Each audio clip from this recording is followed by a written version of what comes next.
गरीब की हरी घास की पूड़ियाँ। चांदनगर के एक छोटे से गांव में प्रभाकर अपनी पत्नी कोमल और अपनी 5 साल की बेटी पूर्वी के साथ एक छोटे से घर में रहा करता था। प्रभाकर के पास अपनी खुद की एक छोटी सी जमीन तो थी, लेकिन उस पर खेती करने के लिए उसके पास कोई साधन नहीं था, क्योंकि कुछ दिन पहले ही उसके दोनों बैलों की ठंड की वजह से मौत हो गई थी, जिस वजह से उसके घर के हालात दिन पर दिन बिगड़ते जा रहे थे और ठंड के मौसम में भी उनके पास पहनने के लिए कोई गर्म कपड़े नहीं थे। और इसी वजह से कोमल अपने घर के हालात देखकर अपने पति प्रभाकर से कहती है, सुनिए जी, आप मुझे जमींदार के यहाँ पर साफ सफाई का काम करने दीजिए ना। वैसे भी ठंड बढ़ती जा रही है और ऐसी हालात में तो हमारे पास इतने पैसे भी नहीं हैं कि हम अपनी बेटी के लिए भी कोई गर्म कपड़े खरीद सके। इसीलिए अगर मैं काम पर जाऊंगी तो राशन पानी के साथ साथ हम पूर्वी के लिए कुछ गर्म कपड़े भी खरीद पाएंगे। कोमल, तुम मेरी बात समझ क्यों नहीं रही हो? अरे तुम उस जमींदार को नहीं जानती हो। वो कितना घटिया और मक्कार किस्म का आदमी है और औरतों की इज्जत करना तो उसे बिल्कुल भी नहीं आता। इसलिए मैं नहीं चाहता कि उसकी इतनी बदतमीजी सहो। इसलिए तुम्हें उस जमींदार के यहाँ काम करने की कोई जरूरत नहीं है। और वैसे भी गांव वालों का तो तुम्हें पता ही है ना, उन्हें बस मौका चाहिए बातें बनाने का।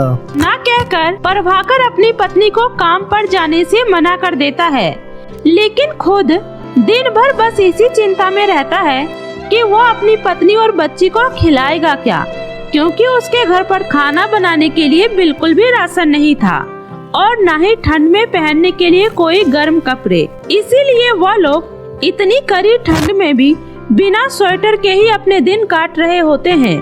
और प्रभाकर जब भी गांव में किसी के पास मदद मांगने जाता कि कोई उसे कुछ देर के लिए अपना ट्रैक्टर या बैल दे दे खेत जोतने के लिए, तो गांव के सभी लोग उसे अपना सामान देने से मना करते थे या फिर कोई बहाना बना देते थे। इसीलिए जब एक दिन मजबूरी में आकर प्रभाकर अपने खेत में हल को अपने पीठ पर बांधकर खेत जोतने की कोशिश करता है, तो उसकी आंखों से अपने परिवार की स्थिति को देखकर आंसू आ रहा होता है और वह लगातार खेत जोतने की कोशिश कर रहा होता है। और वही गांव का जमींदार प्रभाकर के खेत पर अपनी नजरें गड़ाए हुए बैठा था कि कब प्रभाकर उसके पास मदद मांगने के लिए आए और वह उसकी जमीन को हथिया ले, क्योंकि वह जब भी प्रभाकर से मिलता था तो वो हमेशा एक ही बात कहता था, अरे ओ प्रभाकर, मैंने तुझे कितनी बार समझाया है कि तू ये अपनी जमीन मुझे बेच दे, तुझे इसके बदले अच्छे खासे पैसे मिलेंगे, फिर तेरे परिवार को इतनी मुश्किल नहीं झेलना पड़ेगा। लेकिन तू है कि तुझे मेरी बात समझ में ही नहीं आती। नहीं जमींदार साहब, मैं अपनी ये जमीन नहीं बेच सकता। इस जमीन से मेरे कुछ अपने पुराने यादें जुड़े हैं और वैसे भी पैसे तो एक ना एक दिन खत्म हो जाएंगे, लेकिन ये मेरे माँ बाप की आखिरी निशानी मेरे पास रहेगी ना। इतना कहकर प्रभाकर वहाँ से चला जाता है और ऐसे ही कुछ दिन और बीत जाते हैं। तभी कोमल उससे कहती है, सुनिए जी, कई दिन हो गए, घर में बिल्कुल भी राशन नहीं है, बस वही थोड़ा सा तेल पड़ा है। अब भला उस तेल से हम लोग क्या बना पाएंगे? घर में ना तो आटा है और ना ही चावल। अब हम लोग कैसे अपना पेट भरेंगे जी? कोमल, तुम ऐसा करो, पूर्वी के खाने के लिए कुछ इंतजाम कर दो। और हम लोगों का क्या है, हम लोग भूखे भी रह लेंगे, लेकिन हमारी फूल सी बच्ची कैसे भूखी रहेगी? लेकिन जी, आपने भी तो 2 दिनों से कुछ नहीं खाया है, आपको भी तो भूख लगी होगी ना। गरीबों के भूख का क्या है कोमल, हमें तो शुरू से भूखा रहने की आदत होती है और ऐसे स्थिति में हम कर भी क्या सकते हैं। खेत तो पूरी तरह से बंजर पड़ा है, ना तो हम उसमें कोई खेती कर सकते हैं और ना ही कहीं आटे का इंतजाम कर सकते हैं। कोमल को अपने पति की ऐसी हालत देखकर बहुत दुख होता है। तभी उसकी नजर उसके घर के पीछे लगी हरी हरी घासों पर जाती है और वह तुरंत जाकर उन मुलायम घासों को तोड़कर एक टोकरी में भरकर ले आती है। फिर उन सभी घासों को पतीले में उबालकर उसका एक पेस्ट तैयार करती है। फिर उसमें नमक मिर्च डालकर उसकी गोल गोल पूड़ियाँ बना लेती है और अपनी बेटी को देते हुए कहती है, ये ले बेटा, खाना खा ले और अपनी माँ को माफ कर देना। मेरे पास घास की पूड़ियाँ बनाने के अलावा और कोई चारा नहीं था। कोई बात नहीं माँ, आखिरकार जानवर भी तो यही घास खाकर जिंदा रहते हैं ना, तो अगर हम ये घास की पूरियाँ खा लेंगे तो इसमें बुराई क्या है। तूने बिल्कुल सही कहा मेरी बच्ची। इतना कहकर प्रभाकर और पूर्वी उस पूरी को अपने मुंह में डालते हैं। तभी वो कहते हैं, सच में माँ, ये घास की पूरियाँ तो बहुत ही स्वादिष्ट है। हाँ कोमल, ये घास की पूरियाँ तो सच में बहुत स्वादिष्ट है। अपनी बेटी और पति की बात सुनकर कोमल की आंखों में आंसू आ जाता है और वो कहती है, मुझे पता है जी, आप लोग ही मेरा मन रखने के लिए बोल रहे हो ना, वरना कोई घास खाकर कैसे खुश रह सकता है। इतना सुनकर उन दोनों की आंखों में भी आंसू आ जाता है। तभी उनके दरवाजे पर कोई दस्तक देता है और कहता है, सुनिए, क्या ये प्रभाकर का घर है? जी हाँ, ये मेरा ही घर है। कहिए क्या काम है? दरअसल मैं बैंक की तरफ से आया हूँ। आपके पिताजी ने कई साल पहले हमारे बैंक में कुछ पैसे जमा करवाए थे, जो आज इतने सालों बाद बढ़कर पूरे 20 लाख रुपए हो गए हैं। बस मैं उसी की रसीद देने आया हूँ। क्या 20 लाख रुपए? लेकिन मुझे तो मेरे पिताजी ने कभी नहीं बताया इसके बारे में। देखिए, आपके पिताजी ने उस समय ये बात गुप्त रखने के लिए कही थी कि जब तक आपको इस पैसे की जरूरत नहीं पड़ती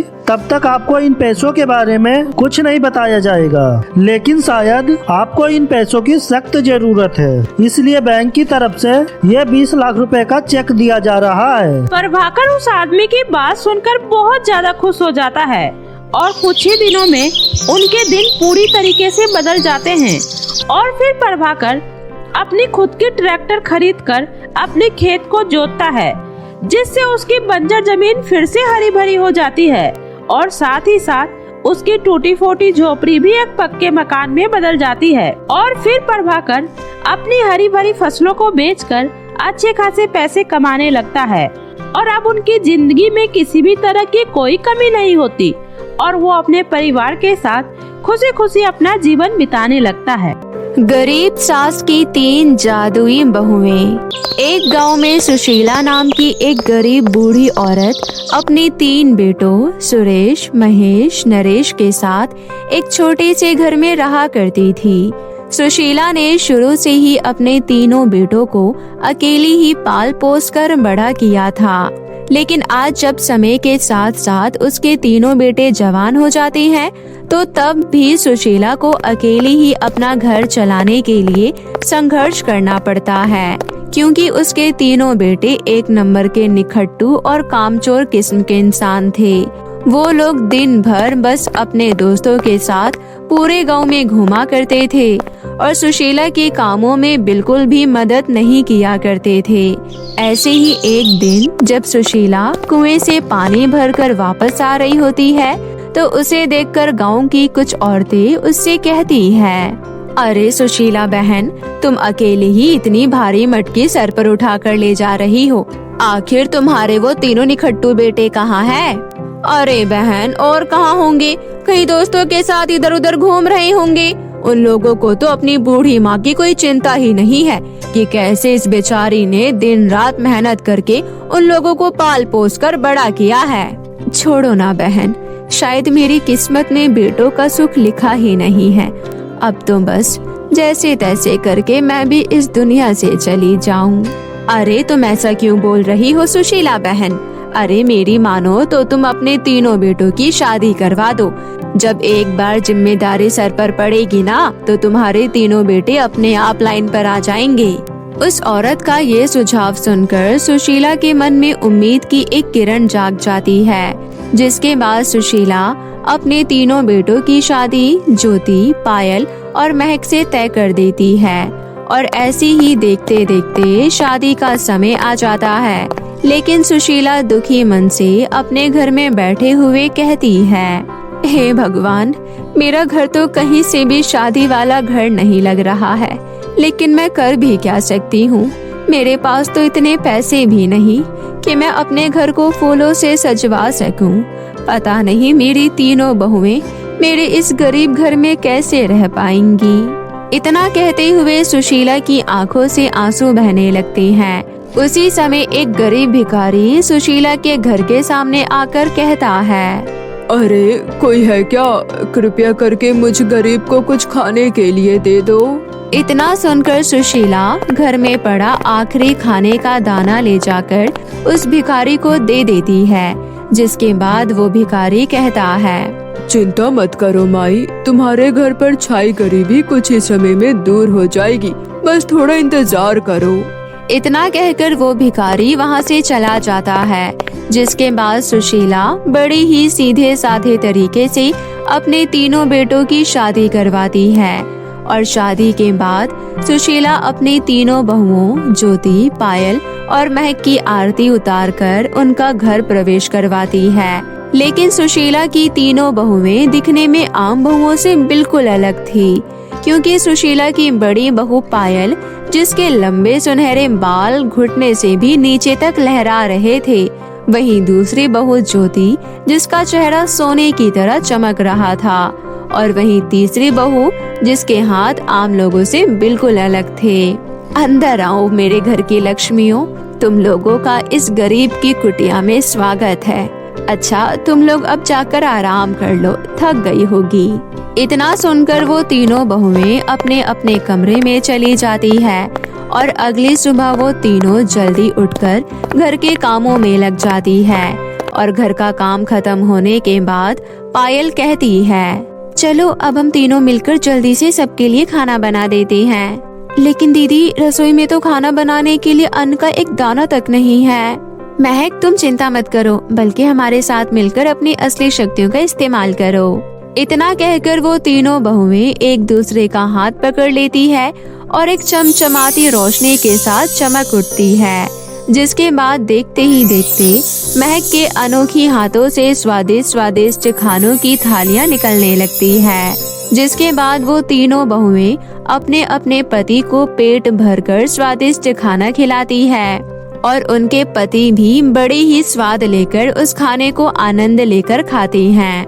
और खाना खाने के बाद जब वो लोग वहाँ से चले जाते हैं तो सुशीला अपनी बहुओं से आकर कहती है, अरे बहू, रसोई में तो अन्न का एक दाना भी नहीं था, तो तुम लोगों ने इतना सारा खाना बनाया कैसे? इतना सुनकर वो तीनों बहुएं अपनी सास को अपने अंदर बसी जादुई शक्तियों के बारे में बताती है। क्या तुम लोग सच कह रही हो? क्या मेरी तीनों बहू जादुई है? लेकिन क्या मैं एक बार तुम तीनों का जादू देख सकती हूँ? क्यों नहीं माँ जी?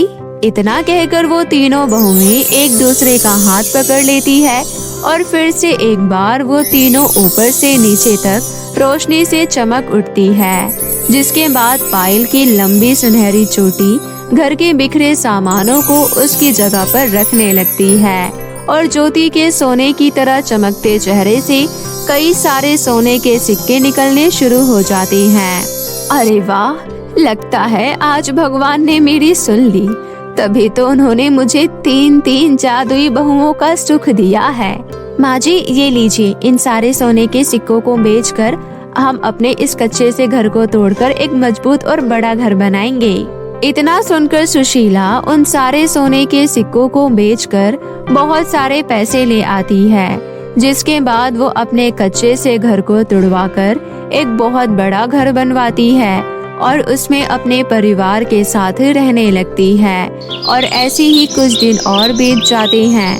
तभी एक दिन गांव की कुछ औरतें सुशीला के घर आकर उससे कहती है, अरे क्या बात है सुशीला बहन, तुम्हारी बहुएं तो तुम्हारे लिए लक्ष्मी बनकर आई है। देखो तो उनके आते ही तुम्हारी किस्मत कैसे बदल गई। तो कम से कम इस बात पर मुंह तो मीठा करवा दो। क्यों नहीं काकी, आप लोग बैठिए, हम लोग अभी आपके लिए स्वादिष्ट सी खीर बना कर लाते हैं। इतना कहकर तीनों बहुएं रसोई में चली जाती है और उसी समय महक कहती है, हे मेरे जादुई अनोखे हाथ, तुम मुझे जल्दी से स्वादिष्ट खीर दे दो। महक के इतना कहते ही उसके हाथों से स्वादिष्ट स्वादिष्ट खीर की कटोरी निकल पड़ती है। ये लो दीदी, आप इसे ले जाकर बाहर दे दो। अरे मुझे बाहर जाने की क्या जरूरत है, मेरी ये जादुई लंबी चोटी कब काम आएगी। इतना कहकर पायल अपने जादुई चोटी की मदद से खीर की कटोरी हॉल तक पहुंचा देती है। लेकिन पायल की इतनी लंबी चोटी देखकर वहाँ पर बैठी औरतें घबरा जाती है और सुशीला से कहती है, कहीं तुम्हारी बहू डायन तो नहीं? अरे इतनी लंबी चोटी कैसे हो गई उसकी? अरे तुम लोग चिंता मत करो, मेरी तीनों बहुएं जादुई है। इन लोगों के पास अलग अलग तरह की जादुई शक्तियाँ हैं। अच्छा ऐसी बात है, तो फिर ठीक है। इतना कहकर वो औरतें खुशी खुशी खीर खाकर वहाँ से चली जाती है। लेकिन गांव में जाकर वो लोग ये बात हर जगह फैला देती है, जिसके बाद गांव के मुखिया सुशीला के घर पहुँच जाते हैं और कहते हैं, अरे सुशीला बहन, कहाँ हो तुम? जल्दी बाहर आओ। जी मुखिया जी, कहिए क्या बात है? मैंने सुना है कि तुम्हारी तीनों बहुएं जादुई है। आपने बिल्कुल सही कहा मुखिया जी, हमारे पास भगवान की दी हुई अनोखी शक्तियाँ हैं, जिससे हम गरीब और लाचार लोगों की मदद कर सके। तुमने बिल्कुल सही कहा बहू, मैं भी यहाँ तुम तीनों से मदद मांगने ही आया हूँ, क्योंकि हमारे गांव में विकास और रोजगार की बहुत जरूरत है, वरना यहाँ के गरीब और बेसहारा लोग भूख से तड़प तड़प कर मर जाएंगे। आप बिल्कुल भी चिंता मत करिए मुखिया जी, हम लोग आपकी मदद जरूर करेंगे। और वैसे भी भगवान ने हमें ये शक्तियाँ लोगों की मदद करने के लिए ही तो दी है। इतना कहकर वो तीनों बहुएं अपनी जादुई शक्तियों से मुखिया जी को बहुत सारे सोने के सिक्के और गरीब लोगों के लिए खाने के लिए बहुत सारा भोजन देती हैं। जिसके बाद मुखिया उन लोगों का धन्यवाद करके वहाँ से चला जाता है। और ऐसे ही वो तीनों बहुएं अपनी जादुई शक्तियों से सुशीला के तीनों बेटों को भी पूरी तरह से बदल देती है। और उस दिन के बाद से सुशीला खुशी खुशी अपने बेटे और बहुओं के साथ अपना जीवन व्यतीत करने लग जाती है।